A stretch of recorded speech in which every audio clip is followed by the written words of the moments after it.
Bonjour. Hi, there's one person at McGill. Hi.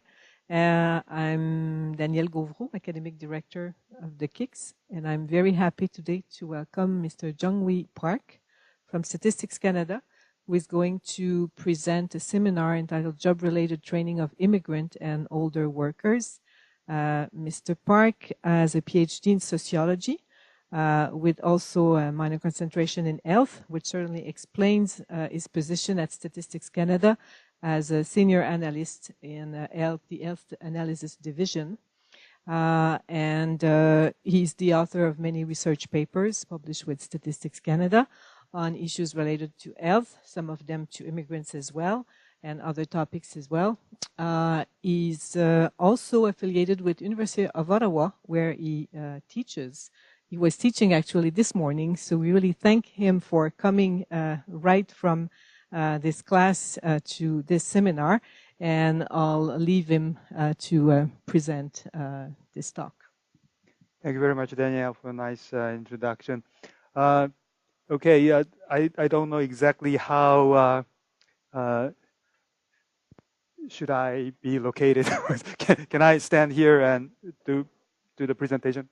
Okay, so I have a fantastic technology, so I can use this for slides and microphone, and everything is great. And I love this opportunity because even though the work at StatsCan is great, but sometimes we'd like to go out and to make a contribution to the wider audience in the Canadian public.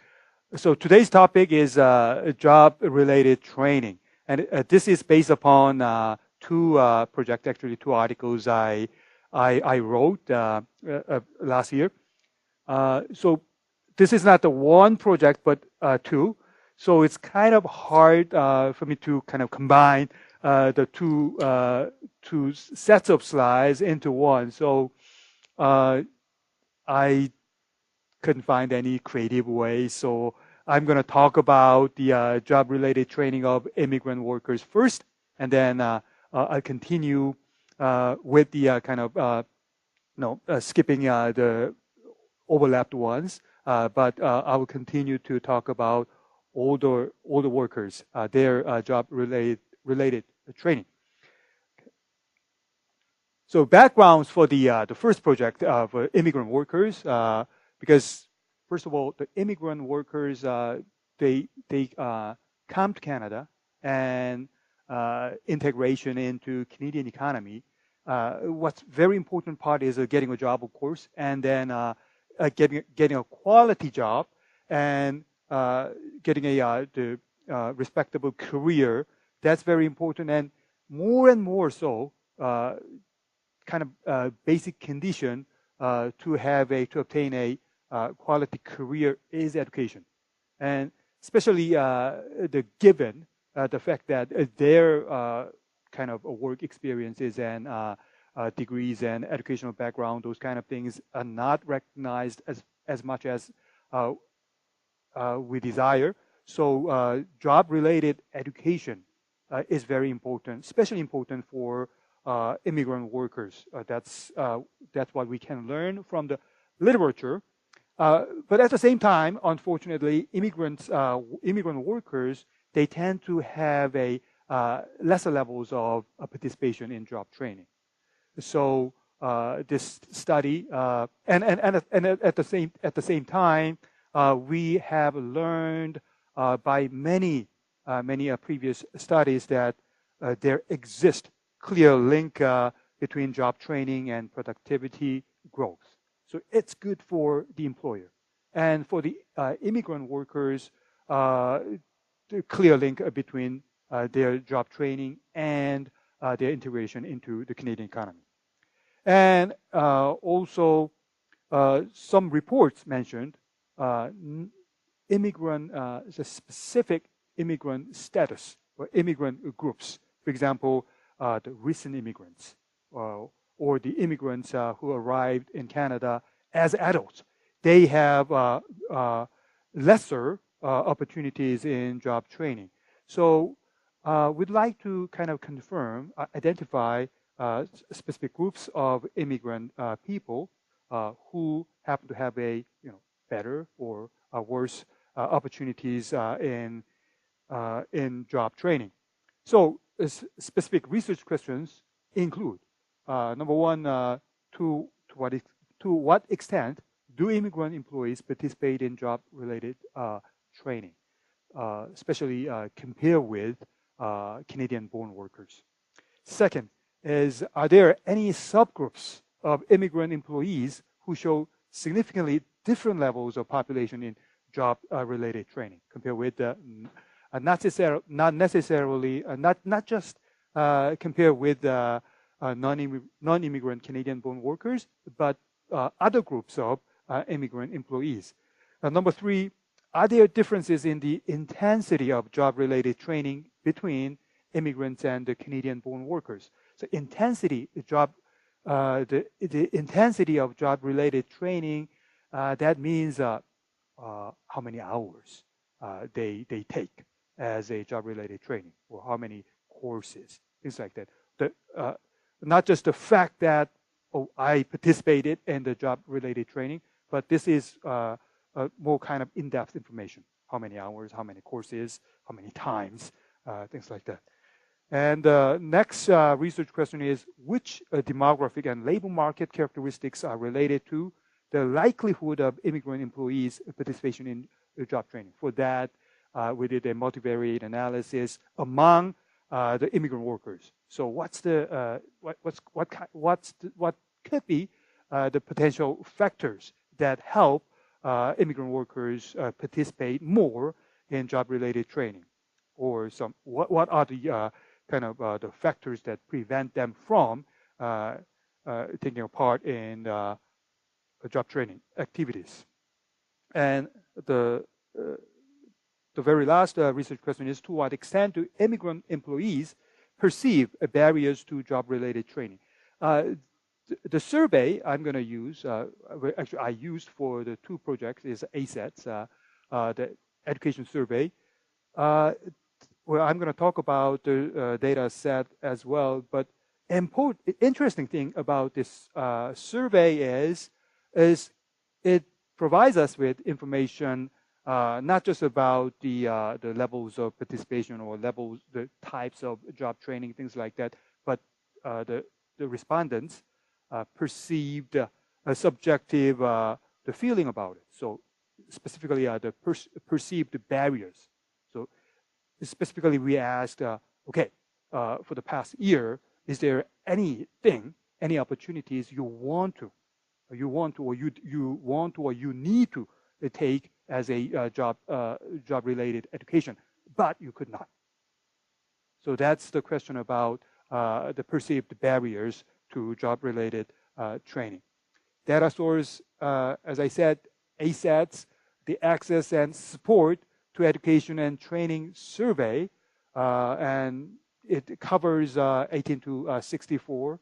Well, actually, I covered 18 to 64 for this project, and this ASETS survey is a 2008. That's the most recent one that we have, and it covers the big number of people, and actually the sample size is 17,500, and within that, immigrant sample is 2,300, which is not a lot, but it's a good amount to analyze. And this ASETS information, as I said earlier, is not just about the participation, but it includes, it gives us many more information about job-related training. So type of job-related training. It's just a job-related training or the employer-supported job-related training. The employer-supported training means employer really paid for your education, and employer give any kind of help for the education, things like that. So types of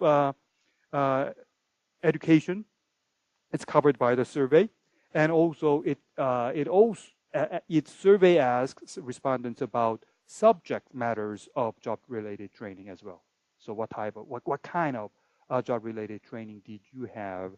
So like language training is one sort, or professional training, or the management training, things like that. And also, as I said earlier, we can measure not just the participation or not, but intensity of job-related training as well. Barrier is also there, and even training objectives. Why did you take job-related courses as to make more money or to work better in your work, things like that. And also, we can measure the level of satisfaction of the job-related training respondents' experience. So training activities taken for job or career-related reasons, that is job-related training, and it includes structured learning activities and courses and workshops and private lessons and on-the-job training, things like that. But we better have a kind of clear, distinctive understanding. We have a job training and job program. Okay, so it's a job-related training. Generally speaking, it means the short-term one. So courses, workshop, and private lessons. If you take a job-related one, but maybe your employer supported, and you take the BA kind of program. You enroll in the Bachelor's of Art program or Bachelor's in Science program, things like that. Those things is separate category. Okay, so job education is a kind of a generic term, but within the job education, we could have job-related training and job-related education program. And so this is a kind of the basic and maybe most important the finding of the project is immigrants had lower participation in job training. So as expected, but men and women, same thing. The significantly lower levels of participation in job training was found among the immigrant population. And about another good thing about this ASETS survey is it's not longitudinal, so we cannot do any longitudinal analysis. We cannot really measure the job-related education's impact after 5 years later or something like that. If we could do that, that's great, but we don't have that. This is a cross-sectional survey, but interestingly, it has a question, a kind of retrospective question. So for the past 5 years, did you take any job-related education courses, activities, and things like that? So I just checked it. Of course, it's not surprisingly. If you have a 5-year term, the level of participation is higher than just one single year. But still, the difference between immigrant workers and Canadian-born workers, equally significantly different. So again, for that 5 years and the single year, same thing was found that in terms of different levels of participation in job training between immigrant workers and native-born workers. And actually, I should mention one thing. This is just the prevalence rate, but at the same time, I did regression analysis as well. So when other sociodemographics factors are controlled for, still immigrant workers and non-immigrant workers differences persist.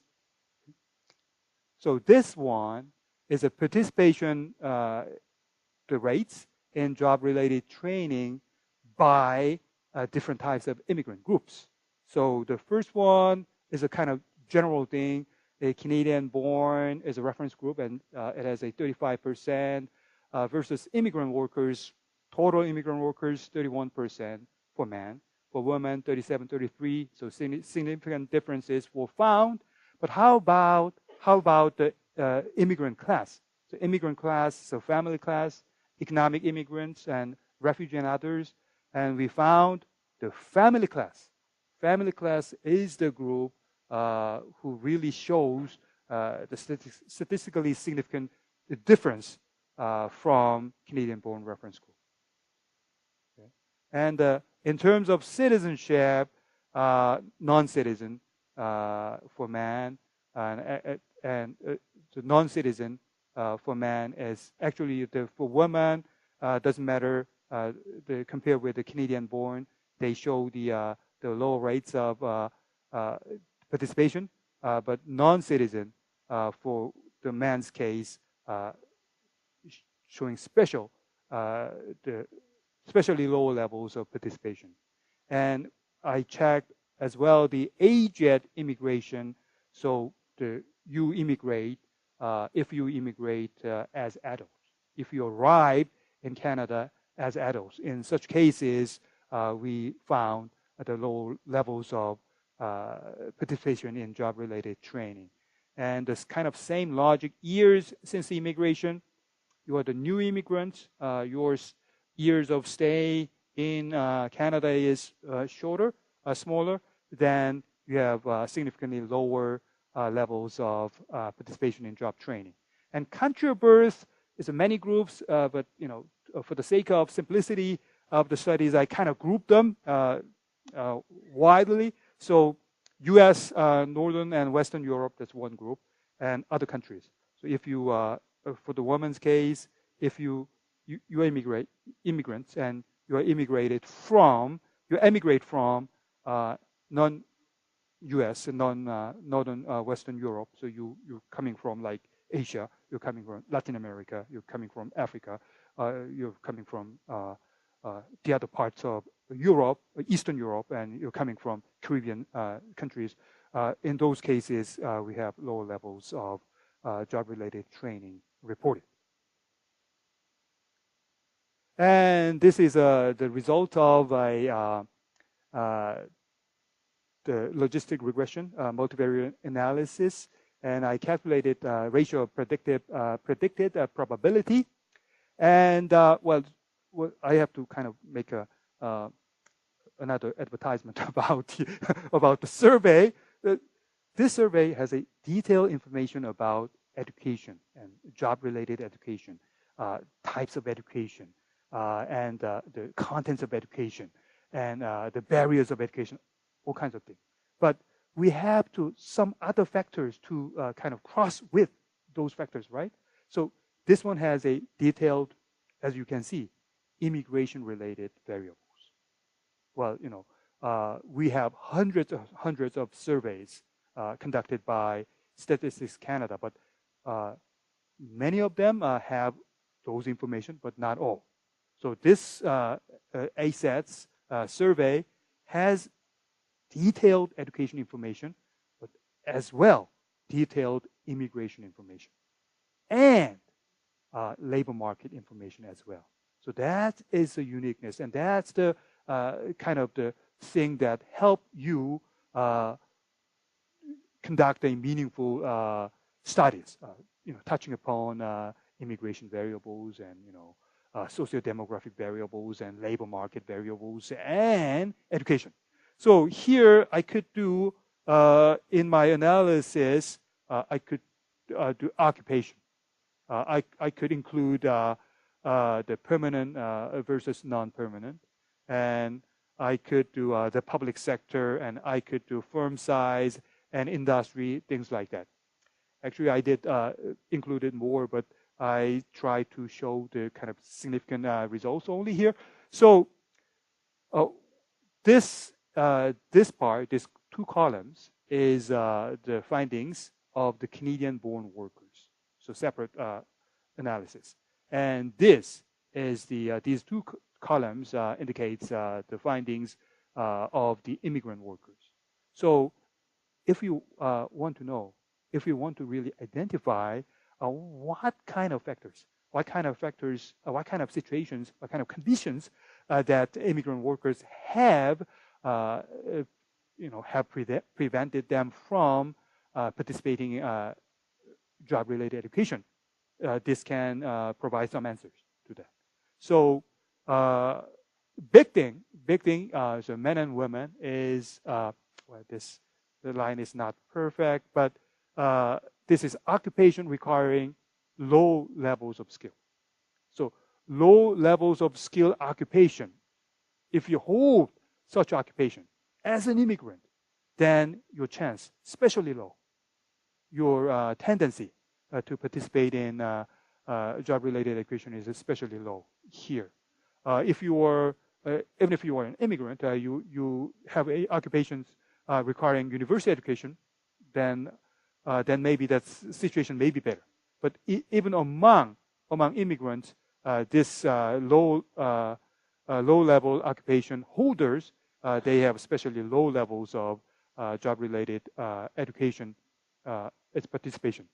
And in terms of work sector and firm size, especially the firm size, if you work in a small company, the workplace with small employees, small number of employees, less than 20, less than 100, then you have lower, statistically lower probability to take part in job-related education.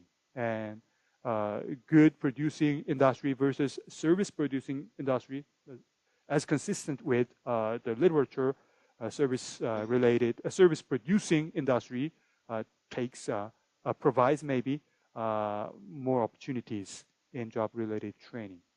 So we can find maybe especially the vulnerable group among immigrant people here, but at the same time, maybe it's not a surprising lesson, but a kind of clear lesson that we can learn from this is job-related training comes with the quality of job. So if you have a good job, a better paying job, if you have a, I don't know, maybe you belong to a Google or, so it's a big company, then your chance, your probability to participate in job-related training will be higher. And training objectives and satisfaction. So why you take the job-related training? Increase income, avoid losing job, and meet requirements of your jobs, and start your own business and perform better job, things like that. The majority of answers is this, and there is no statistical difference between Canadian-born and immigrant workers in that part. And we could also measure satisfaction about the training. So satisfaction with training participation. That means, okay, so you are participating in a job and there is any inconvenience of doing that. So your employer was supportive. You don't have any conflicts in doing that. So that kind of thing is satisfaction with the training participation process. And most of people say, no problem, we are fine. And the other satisfaction is satisfaction with training effect. Okay, I had a kind of training objective of increased income. So my training really helped to achieve that goal. So that is the question about it, and really high numbers of the rates, the high percentages of the participants in the job-related training said yes, it worked. And no difference between Canadian-born and immigrants. So kind of repeatedly, we could learn from this study is the big gap, important gap between immigrant group and native-born group exists in the very participation level, the very opportunity of job-related training. So the participation level is different, statistically significant. Finding is that the immigrant workers statistically low levels, they have low levels of participation in job-related training. That's the most important finding. But among participants, there is no difference. in terms of satisfaction, in terms of the objective, no difference. So maybe the important thing that we can learn, maybe for if you are in the position of making some kind of programs and the policies, we have to think about that. So kind of making sure the immigrant workers have equal opportunity to participate in job-related training is important. So once they are participated in the later part, we don't see any problem. Okay, and the intensity of job training among training participants. So how about the training hours, and how about the number of courses? How about the support from the employer? So again, this is the finding among training participants. So once you participate in the job-related opportunities, there is no difference. Okay, so intensity is not a problem. Subject matter, not a problem. Satisfaction, not a problem. And this is the barriers, and this we have a kind of interesting differences here. So we asked, was there any course or any workshop, any opportunities you wanted to take, you needed to take, but you could not? So this is, in other words, this is unmet needs of job-related training. Unmet needs of job-related training, but this is not the objectively measured one, but is the personal perception. So I felt I had a special need for a specific course, but I couldn't take it for some reason. I couldn't take it. So my need for job-related education was not met. So that is the barrier measurement is that. So in terms of general percentage among the workers, men and women, Canadian-born and immigrants, certain portion of workers would say, well, my training need were not met. But the percentage are different, statistically speaking. So Canadian-born man, 25%. 25% of the Canadian-born, the male workers, they said, my needs are not met in terms of job-related education. But among the immigrants, the percentage is 31%. And women, Canadian-born is 30, and immigrants is 35. So again, higher the portion of immigrant workers felt the unmet needs of their job-related education. And once they said they have perceived barriers, then the survey asked why. But this is not the one answer question, but you can check, any number of the categories that fits to your situation. So I couldn't take it because there was a conflict with work schedule. So the education thing happens my work schedule, so I couldn't do it. So I had family responsibilities. I have babies, okay. And I need to work that time, and course was too expensive, and expensive, and couldn't get a loan, and I have health reason, and I couldn't find the information about the course. I could have taken it, but I didn't have information. I do not have the prerequisite for that course, and my job doesn't support it, and time was bad, and place was too far, and then I wasn't sure it's really worth it, or I wasn't sure I'm really ready for this course, or I'm not sure I'm interested in this. So things like that. So we have this kind of specific answers, but we can group them actually. So this type of thing, the conflict with time and family responsibility, expensive, that's a situational barriers.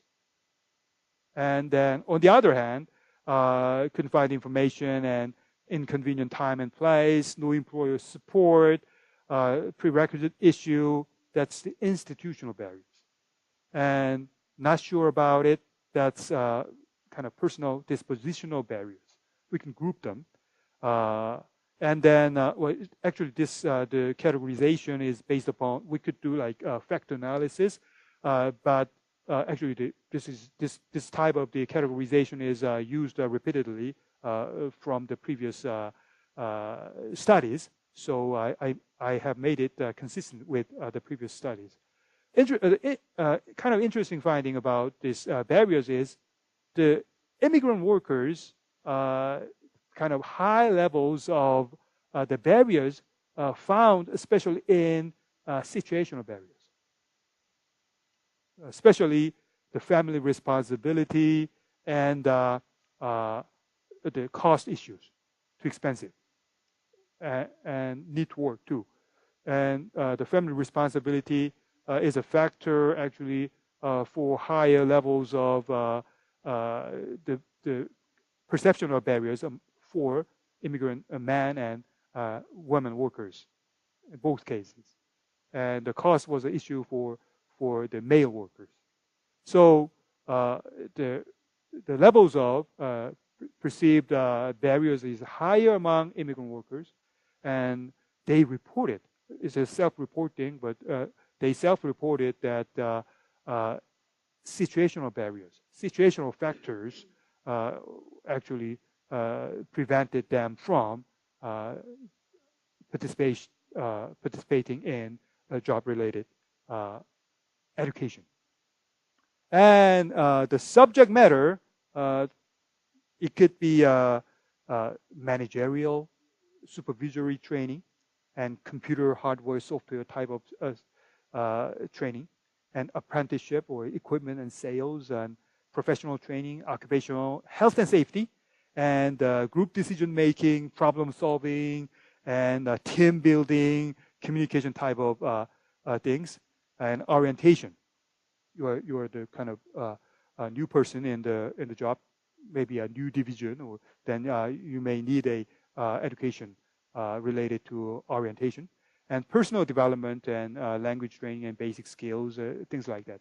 So actually, there are, in survey itself has a very detailed subject matter, like 14 different categories or something like that. But for the sake of the analysis, I grouped them a bit. But anyway, the finding about this is again, this is among the participants again, right? So once you participate in the training, the subject matter, we don't see any strikingly different subject matters between the immigrant workers and Canadian-born workers. Exception is like here, computer immigrant workers, more immigrant workers take the computer-related, job-related courses, computer-related courses, and apprenticeship and equipment and sales, their percentage is lower. And professional training is higher. We have some differences in male workers, but overall, not a huge surprising, impressive differences. So, if I can summarize the findings, immigrant workers were significantly less likely to receive a job-related training than Canadian-born counterparts, and training rates were even lower among specific groups of immigrants, like family immigrants, and the new immigrants, and immigrants from countries other than United States and Northern and Western European countries, and non-citizens. Okay? And other finding is those among the immigrant workers, those working in lower skilled jobs or small workplaces, the small firm size, were also less likely to take job-related training. And the immigrant employees who did participate in training reported similar levels of employer support, similar levels of satisfaction, and similar levels of intensity. And the last kind of finding is about the barriers, perceived barriers. A greater proportion of immigrant workers identified situational factors as barriers to job-related training. So this is a story about the job-related training of immigrant workers. And I could give additional information about job-related training of all the workers. So I finished the first project, and it was quite interesting. And I received a kind of good amount of reactions from inside and outside SET scan, the colleagues and academic from the academe as well. And so and I thought this survey, this data source is really worthwhile to use more. So I decided to conduct another analysis of this data set. And this time, similarly, again, the project dealt with job-related training and education, but not about immigrant workers, but older workers. Because this is kind of somewhat different, but a kind of consistent, important issue. Because today's economy, job-related education is important for everyone, right? But it could be important, especially for older workers, because lots of them they want to work longer. If workers decide to stay longer in their workplace, then you have to learn new skills, because the contents of work and process of work is rapidly changing, and you need to keep up that kind of rapid pace of changes in your workplace. So if you wish to continue working, job-related education is very important for older workers. But traditionally, older workers tend not to take job-related training as much as other age groups. But it should change, or it is changing already. So to know that is the objective of this second project. So job-related training, of course, would help the employability and productivity of the older workers. And for employers, if they are concerned about retaining workforce, retaining the skills, and they're worried about the skill shortages due to retirement of many older workers, then maybe providing the provision of job-related training, relevant job-related training, could be a effective strategy for the retention of older workers. So that is a kind of background information. And the recent study about older workers, actually data indicate that the tenure of newly hired older workers is also increasing. So kind of traditional belief, as employer, we shouldn't invest our money in educating older workers because they're going to go away soon. Maybe not as much the case today as before. So more and more job-related training of the older workers is important. It's a research question. Are there differences in the participation rate in job-related training activities between older workers, 55 to 64? That's my operational definition of older workers. And core age, 25 to 54 employees. So is there a statistically important difference in terms of participation? Second research question is, are certain older workers more likely to participate in employer-supported job training than others? It's like the previous the project. So among the older workers, what kind of factors is affecting their likelihood of participation in job-related training? And how has the participation of older workers in employer-supported training changed over time? This time, I have a kind of trend analysis aspect. I used the previous cycles of education survey. So for the past 18 years, what is the trend? What has been the trend in terms of the older workers' participation in job-related training? And if there is a difference, there is some kind of trend, then what really motivates the trend? That is the questions I try to respond with this analysis. Data source, the same one, ASETS, I use that one, along with it's called Adult Education and Training Survey. It's a previous one. They had different names. So I used 1992, 94, 98, 2003, and then 2008. So I used the 5 cycles of the survey. This survey is not really cycle-based surveys. So earlier days, we have kind of 2-year cycle here, but not anymore. So, but anyway, it's for the employer-supported work-related training, we had a consistent measurement, consistent questions about that throughout this time period. So I could do a trend analysis for that.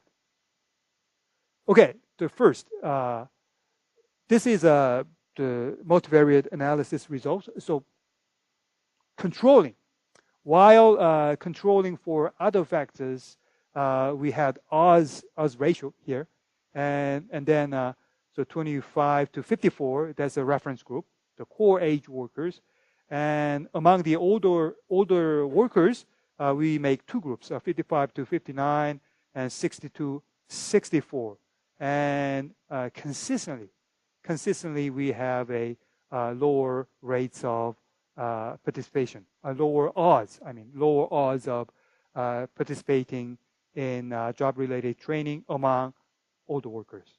So age doesn't matter. I kind of suspected it maybe 55 to 59 in a better situation, but even for them, this difference is all significant, men and women. So lower levels of job-related training participation among older workers in comparison with the core age workers were found. And intensity, maybe now the concept is familiar to you. So intensity is the number of courses and number of hours and things like that. For that, the older workers, even if they are taking it, even if they are participating job-related training, they tend to have a kind of course with short hours. So average hours is lower among older participants. And this table maybe too detailed, but among the older workers, so what kind of factors making an effect on their likelihood, maybe negatively or positively, to take a job-related education.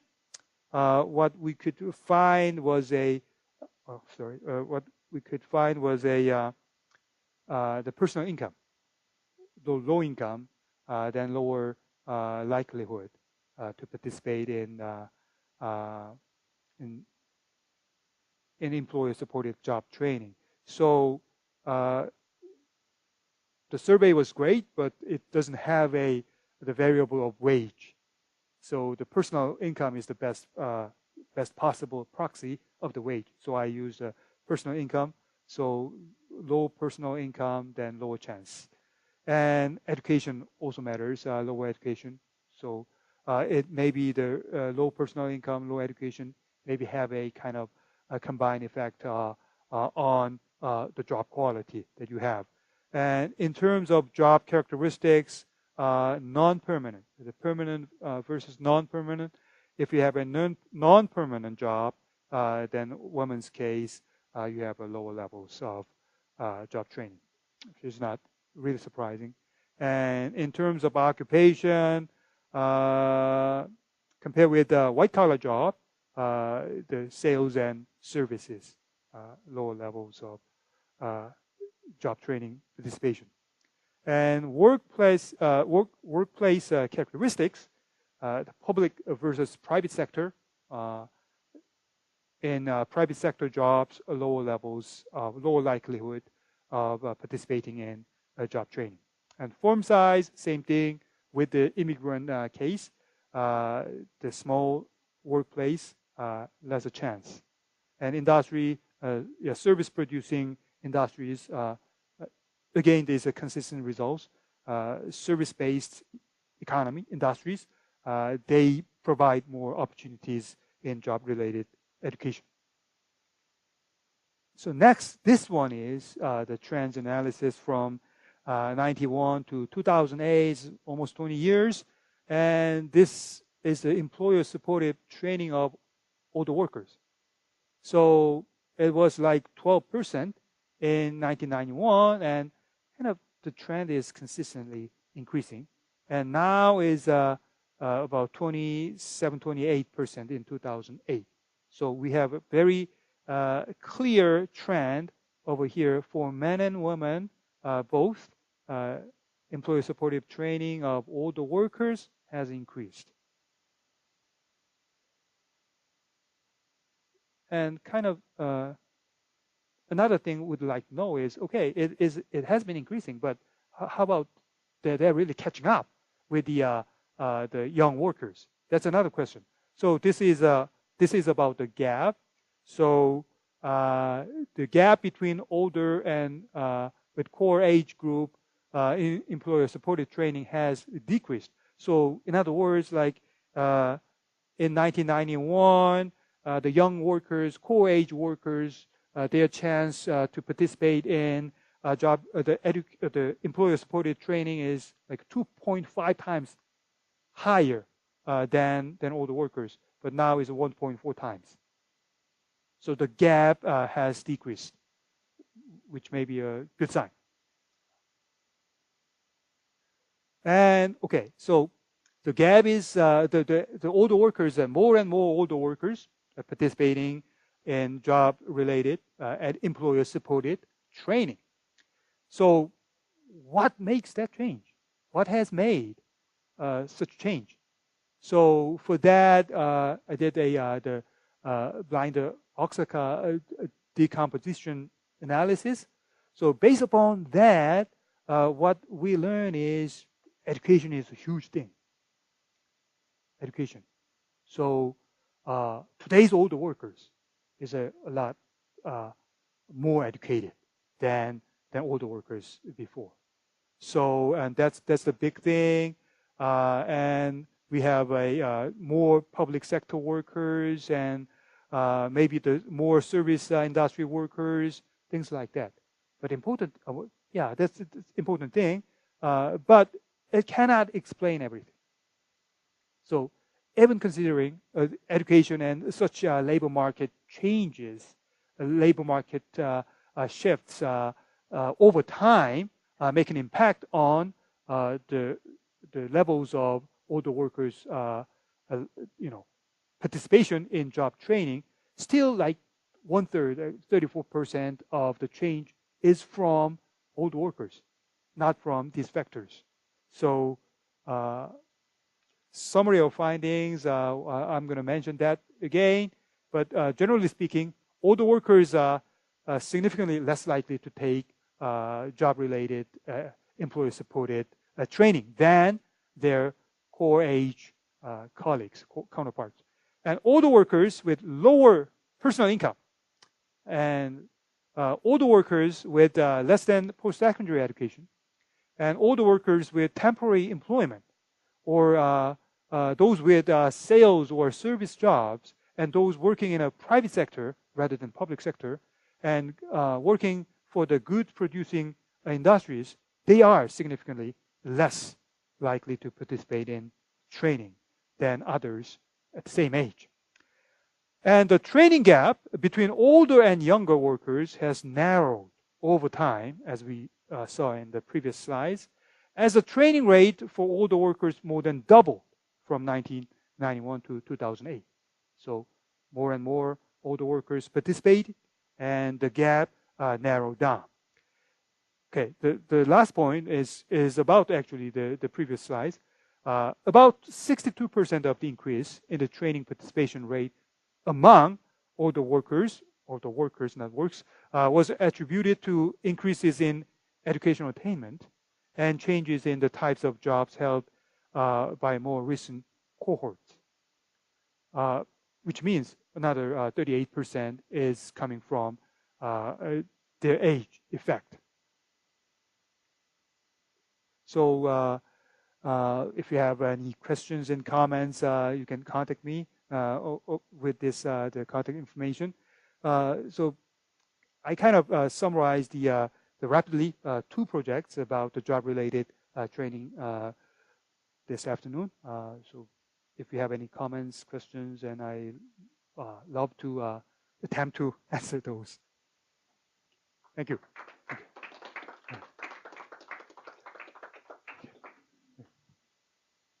Are there questions here? We need to use the microphone for the recording and for the video conference. Is there any question?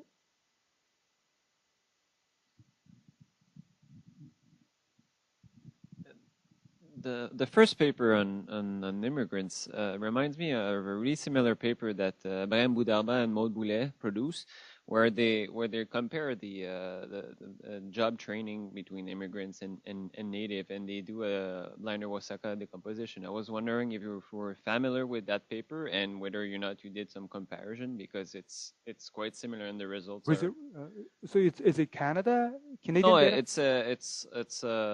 US. It's a professor at University of Montreal and her PhD student. Okay. Well, honestly, I'm not familiar with that study. I wonder which data set. I don't remember, unfortunately. Okay. Yeah. It's not SETScan data set.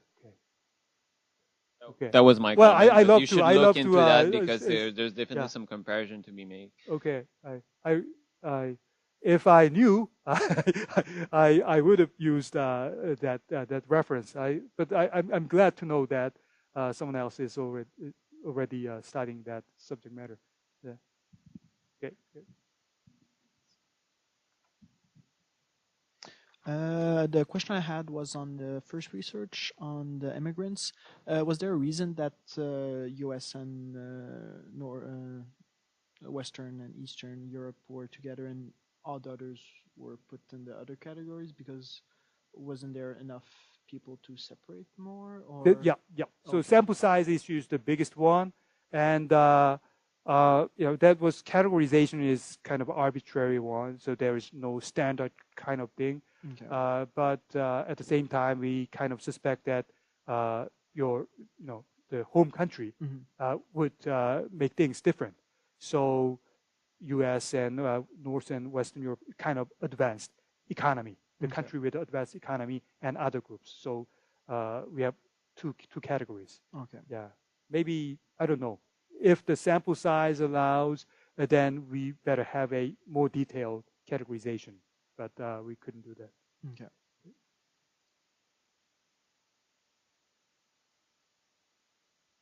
Is there another cycle of this survey? That's a really the good question. Well, I kept telling you 2008 is the most recent, but it's already so 4 years old.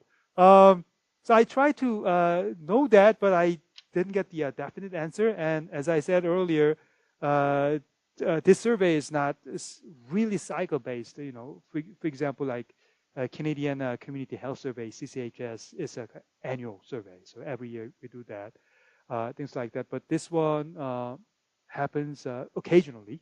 But so 2008 was the last one, and I will keep trying to get that information, and I will share that with everyone.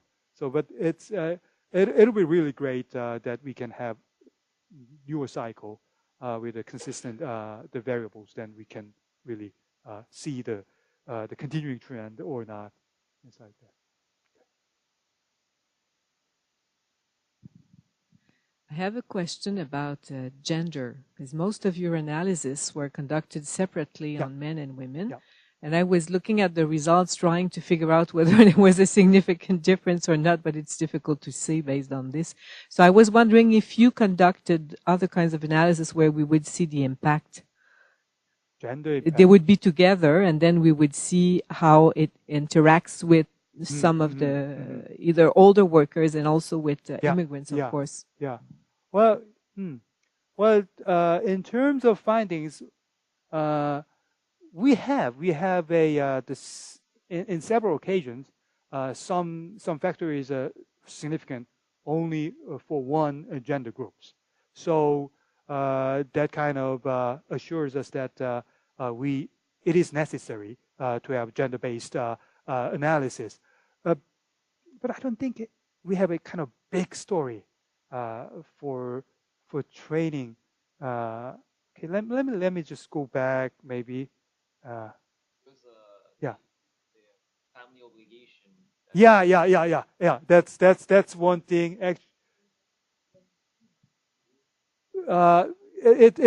It should be important for men and women, but I didn't. Okay, where is it? For the immigrant one, I don't think we have that on table. But maybe here. Yeah, here actually. I did. I couldn't include everything, even on the paper. But the barrier. Okay. I have additional information. An additional regression analysis on perceptional barriers to training access indicated that immigrant women with dependent children were more likely to report barriers than women with no children. So family responsibility is an important issue, and especially so for women, and especially so women with dependent children. So maybe with my projects, I was too busy to show the general differences, the immigrant versus non-immigrant, young versus old, but within gender groups, it has a kind of interesting differences as well. Yes. Yes, okay. Thank you for your presentation. I was wondering, because you mentioned that there were significant difference between immigrant and Canadian-born, and then I'd like you to explain it a little more, because it didn't strike me as so different between Canadian-born and immigrant. And then your explanation seems to suggest that it's not so much that fact that they are immigrant, rather than their experience in the Canadian labor market, and then the type of occupation they do, especially compared to the results for older worker, where there the numbers are quite striking indeed, that it is related specifically to age, except in the most recent times maybe. And then maybe if you could, overall, the other thing that struck me in your presentation is that the overall rate of labor training activities is quite low, even for Canadian-born. Even for Canadian-born, okay. So is this important rather to consider the overall training that the employer provides? It could be very important. Maybe it depends on the people's perspective. Okay, 30-some%, 38% of participation. Is it high or low? It depends on the perspective. But about the information of the barriers, lots of people, including Canadian-born, they felt barriers to the opportunity of job training. So, which means people wanted the opportunities. So maybe the 30-some percentage is not ideal, even by any standard. So we need improvements, especially given the today's nature of today's economy. Kind of keeping up with new skills and new technology. So 30-some% is not enough. So maybe that is true. But for the first question about immigrant and the native-born, different statistically, but not really, like a 10 versus 50 or something like that. So I don't know, which may be good, which may be good. Good sign is not really, overwhelming types of contrast we've found. But I don't exactly know why the gap is that level, but the gap exists still. That's the message we can get, and even if the rates are not different, rates are same. Let's assume rates are still. Immigrant workers may need more training to. Yeah. The language training category was quite low. I was surprised. I would expect immigrant to learn English or French. Yeah, so language training. I had the question on that before from my colleague. We kind of expected the language training as a big portion. It's very, very small, very small. So I don't know. So unless you're government employee, the language training is not the big portion of job-related training, which may be necessary, but in reality. But the respondents to that survey are into the labor market, right? Yeah. So maybe they took that kind of training before entering. Maybe. Exactly. Okay, that reminds me of something. So we should not forget. This studies are dealing with employed workers. So the percentage is maybe not that strikingly big, but if you consider lots of immigrant people could not get into the labor market. So if you consider that, yeah, it's a different story.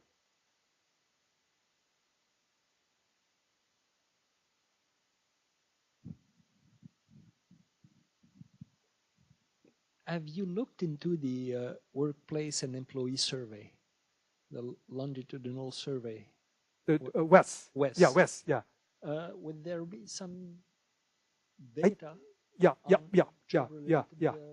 I think so. So this is kind of this type of study is the first one by using ASETS first time. But before me, some other StatsCan people did somewhat similar analysis by using WES data.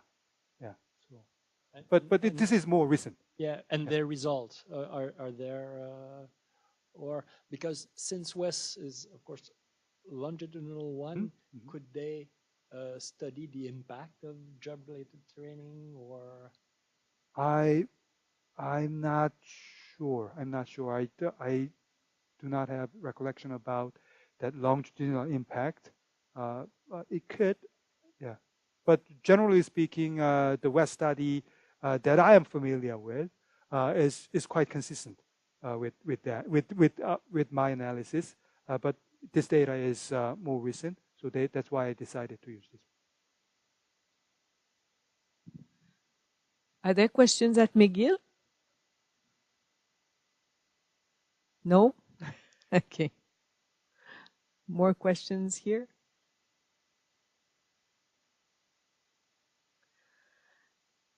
Then I think we'll thank Jungwee Park for coming and talking to us about this topic. Thank you very much. Thank you. I really enjoyed it. Thank you very much.